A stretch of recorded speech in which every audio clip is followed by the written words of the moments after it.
நான் நிர்வாக திறமை இல்லாதவர்னு ஒப்புக்கொண்டு ஸ்டாலின் ரிசைன்மெண்டா அவருக்கு கௌரவம். தமிழகம் முழுவதும் போதைப் பொருட்கள் ஸ்கூல் வாசல்ல பள்ளிக்கூட வாசல்ல கஞ்சா பொட்டலம் வைக்கிற அளவுக்கு இன்றைக்கு சூழ்நிலை மிக மோசமா இருக்கு. தமிழ் சமுதாயம் பத்தி பேசுறதுக்கு திமுகவுக்கோ அதன் கூட்டணி கட்சிகளுக்கோ எந்த அருகதையும் இல்லை. காரணம் என்ன? ஒரு சமுதாயத்தின் மீது அக்கறை இருக்கின்ற நபர்கள் செய்ய வேண்டிய முதல் வேலை என்ன?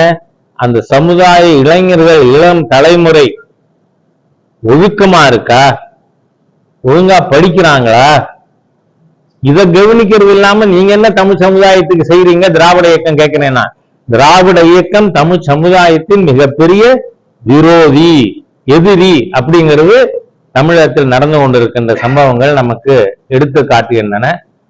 அதுலயும் சட்டமன்றத்துக்குள்ளேயே ஜனநாயகம் இல்லை.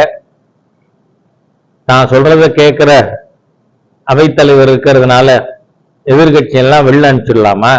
இப்ப பார்லிமெண்ட்ல கூட தான் எதிர்கட்சி தலைவரா இருக்கிற ராகுல் காந்தி சொன்ன பேச்சு கேட்க மாட்டேங்கிறார்.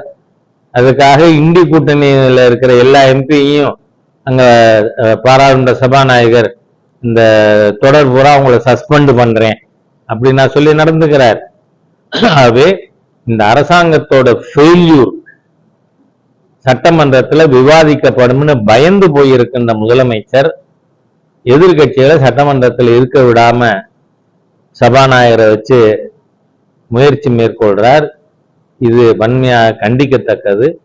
எல்லா விதத்திலும் தமிழ்நாடு தோத்து போச்சு, நான் நிர்வாக திறமை இல்லாதவர்னு ஒப்புக்கொண்டு ஸ்டாலின் ரிசைன்மெண்டா அவருக்கு கௌரவம்.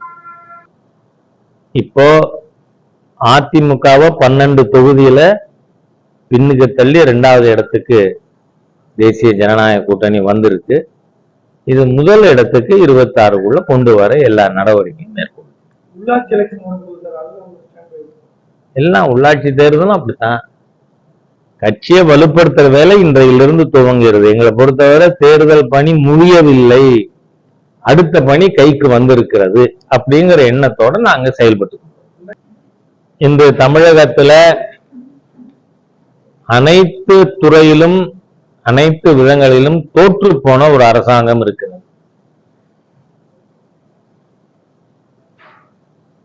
கள்ளக்குறிச்சியில கருணாபுரத்துல கிட்டத்தட்ட 65 பேர் விஷச்சாராயத்துக்கு இறந்து போயிருக்காங்க.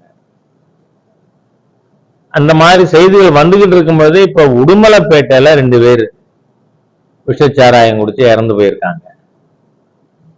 நேற்றைய தினம் நேஷனல் புலனாய்வு முனையம் 10 இடத்துல தமிழ்நாட்டில் ரைடு நடத்தி பயங்கரவாத அமைப்புகளுக்கு ஆள் சேர்க்கிற ரெக்ரூட்மெண்ட் செய்து கொண்டிருக்கின்ற நபர்கள் 2 பேர் கைது செய்யப்பட்டிருக்காங்க. தமிழ்நாடு போலீஸ் என்ன பண்ணி கொண்டு இருக்கு தெரியல நமக்கு.